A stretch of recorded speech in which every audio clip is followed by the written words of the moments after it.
मी जसा बघून आलो ना तसं शिंदे साहेबांनी किंवा देवेंद्र साहेबांनी किंवा मला वाटतं ह्या लोकांनी बघितलं पाहिजे ह्या घराची परिस्थिती काय, आणि अशा निवडणुका असतील ना तर नको निवडणुका. आम्ही सगळे फॉर्म परत घेतो, तुम्ही जिंका. ती बघा मुलगी परत उठली. ह्या अशा निवडणुका ही आपल्या महाराष्ट्राची परिस्थिती आणून ठेवली तुम्ही.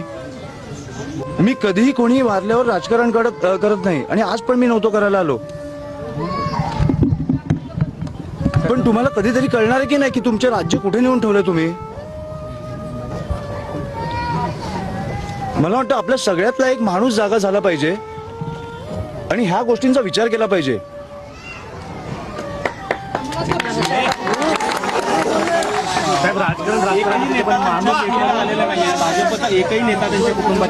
माझी विनंती आहे, फडणवीस साहेबांना माझी विनंती आहे, एक दिवस प्रचार सोडा आणि प्लीज या. तुम्हाला निवडणुका काय कुठच्या पातळीला नेऊन ठेवल्यात ना आपल्याला कळतील. आणि माझी विनंती आहे त्यांना, मोठे नेते आहेत पण मला वाटतं की आपल्या राज्याचे मुख्यमंत्री आहेत, कुठेतरी आपलं राज्य कुठे चाललंय हे त्यांनी पण बघितलं पाहिजे.